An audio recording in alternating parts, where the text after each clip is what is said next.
ఇప్పుడు ప్రపంచవ్యాప్తంగా ఒక చర్చ జరుగుతుంది. ప్రపంచ ఆర్డర్ మారబోతోందా అని, న్యూ వరల్డ్ ఆర్డర్ రాబోతోందా అని, అమెరికా ప్రభావం తగ్గబోతోందా అని కూడా. ఎందుకంటే చైనా సైనిక బల ప్రదర్శనపై ఇప్పుడు పెద్ద ఎత్తున చర్చ జరుగుతుంది. అంతేకాదు అదే సమయంలో ట్రంప్ చేసిన ట్వీట్పై కూడా పెద్ద ఎత్తున చర్చ జరుగుతుంది. ఒకసారి ట్రంప్ చేసిన ట్వీట్ ఏంటో చూద్దాం. ట్రంప్ చేసిన ట్వీట్ని మనం చూస్తూ ఉన్నాం. ఇప్పుడే రష్యా, చైనా, భారత్ ఒకే వేదిక పైన కనిపించడం, మిత్రులుగా మారడం, చర్చించుకోవడం, వ్యూహాత్మకంగా ముందుకు వెళ్ళడం, వాణిజ్య ఒప్పందాలు దిశగా ముందుకు వెళ్తూ ఉండటంతో ట్రంప్ ఒక ట్వీట్ చేశారు. రష్యా, భారత్ని చైనాకు కోల్పోయాం, ఒక అగాధంలోకి, ఒక డార్క్లో చైనాకి వెళుతూ ఉన్నాయని ఆయన ట్వీట్ చేశారు. వాళ్ళ భవిష్యత్తు బాగుండాలి అని కోరుకుంటున్నాను అంటూ డొనాల్డ్ ట్రంప్ చేసిన ట్వీట్ని కూడా మనం చూస్తూ ఉన్నాం. Looks like we have lost India and Russia to deepest darkest China, May they have a long and prosperous future అంటూ టుగెదర్ ప్రెసిడెంట్ డొనాల్డ్ ట్రంప్ ఆయన చేసిన ట్వీట్ని మనం చూస్తూ ఉన్నాం. ఎస్ నాగేశ్వర్ గారు, ఈ ట్వీట్ని ఎలా చూడాలి, ట్రంప్ ఆలోచన విధానాన్ని ఎలా చూడాలి? అది వ్యంగ్యంగా ఆయన అంటున్న మాటలు. ఇదివరకు అన్నాడు కదా, మీ డెడ్ ఎకానమీ ఇండియా రష్యా ఇద్దరు కలిపి ఎక్కడ దూకి చావండి అన్నాడు కదా. సో ఇప్పుడు కూడా అది సటైరికల్ కామెంట్. ఏదో మనకి ఇండియా, చైనా, రష్యాను గ్రీట్ చేస్తున్నది కాదు. డార్కెస్ట్ అండ్ డీపెస్ట్ చైనాలో లాంటి అగాధంలోకి మీరు కూరుకుపోతున్నారు, అందువల్ల మీకు wish you all the best అంటున్నారు. కానీ ట్రంప్కి అర్థం కాదు, కూరుకుపోయింది అమెరికానే, మనం కాదు. ఇలా అమెరికన్ ఎకానమీకి చైనా $450 బిలియన్, 45,000 కోట్ల డాలర్ల ఎగుమతులు చైనా చేస్తుంది. మన దేశంతో పోలిస్తే చైనాతో అనేక రెట్లు ఎక్కువ డెఫిసిట్ ఉంది అమెరికాకు. ఇలా ఎందుకు చైనా పైన 30% విధించాడు, మన పైన 50% విధించాడు? ఎందుకు చైనా రష్యన్ ఆయిల్ ఎక్కువ ఉంటుంది మనకన్నా? అయినా ట్రంప్ ఏమంటలేడు. ఇరాన్ నుంచి 90% ఆయిల్ చైనా కొంటుంది. ఎందుకు ఏమనలేకపోతున్నాడు? కారణం America cannot do anything, cannot live without China.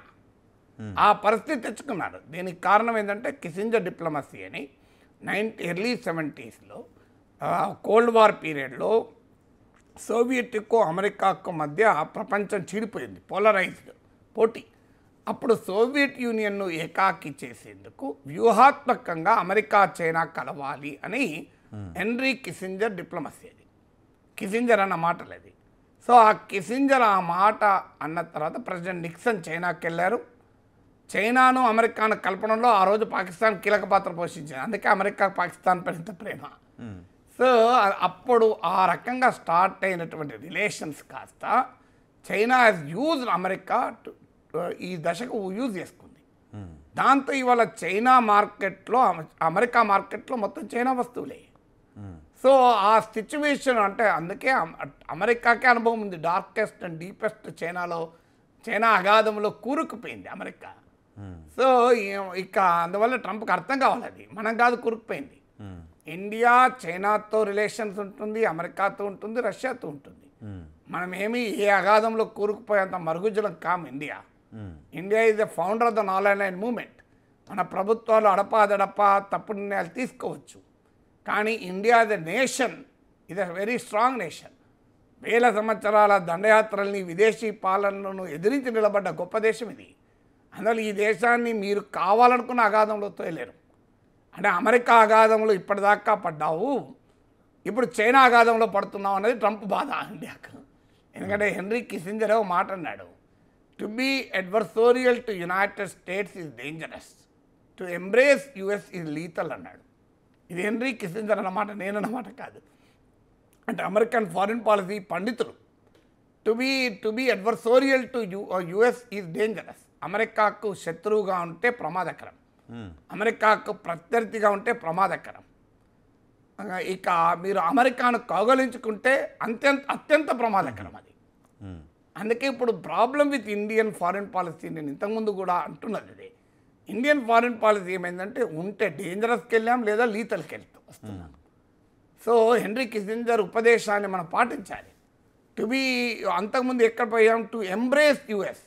అన్ని రకాలుగా గత 20-25 ఏళ్ళుగా భారత ప్రభుత్వాలు అమెరికా కౌగిలోకి వెళ్ళిపోయాయి. అమెరికా నాయకత్వాన్ని క్వాడ్లో చేరాం. అమెరికా వద్దంటే ఇరాన్ నుంచి ఆయిల్ కొనలేదు, అమెరికా వద్దంటే వెనిజులా నుంచి ఆయిల్ కొనలేదు.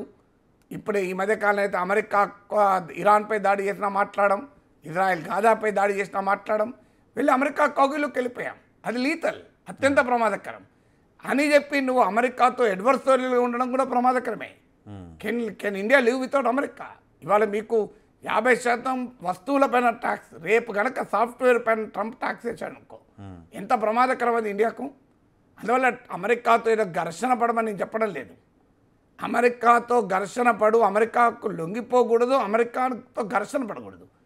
అమెరికాతో గౌరవప్రదంగా డీల్ చేయగలగాలి. అక్కడ మన ఫారిన్ పాలసీ అనేది from A position of strategic autonomy నుంచి, పాలసీ ఆఫ్ మల్టీ అలైన్మెంట్ నుంచి ఉండాలి. అన్ఫార్చునేట్లీ మన ప్రభుత్వాలు పోతే వెళ్ళి అమెరికా కౌగిల్లో పడ్డాయి, లేదంటే అమెరికాను ప్రశ్నిస్తూ చైనాతో రష్యాతో తిరుగుతామంటున్నారు. నేను ఉదాహరణకి ఇవాళ ఇండియన్ సాఫ్ట్వేర్ 54% అమెరికాకే. రేపు ఏమవుతుందో ఒకవేళ సాఫ్ట్వేర్ మీద పనులు వేస్తే మన సాఫ్ట్వేర్ రంగం కుదేలవుతుంది.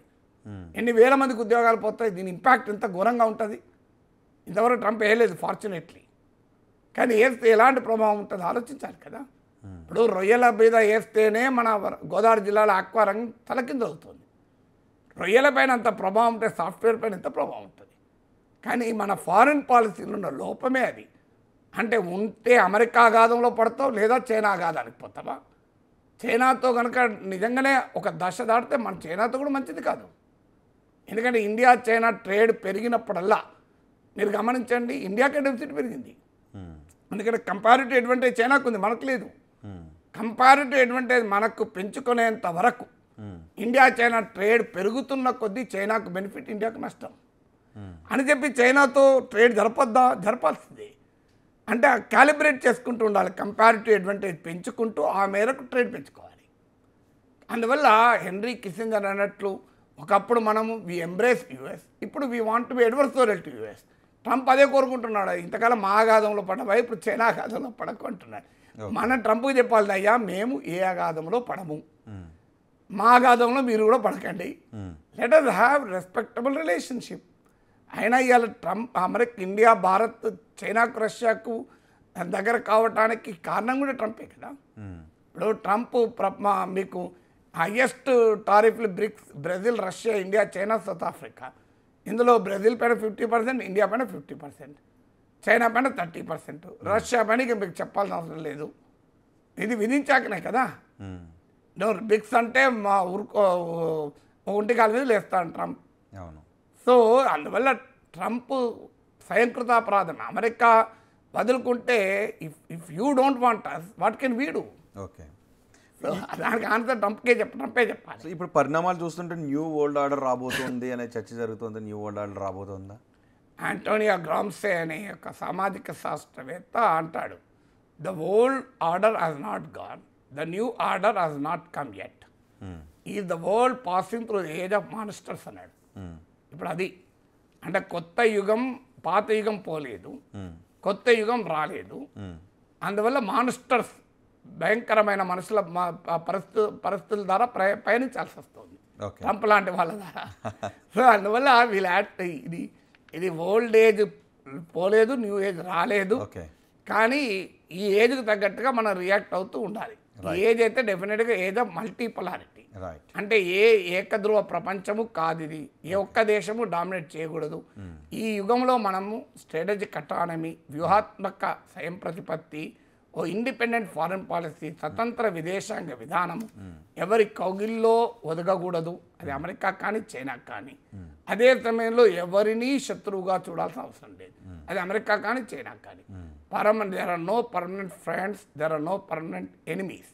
There are only permanent interest in the foreign policy. Right.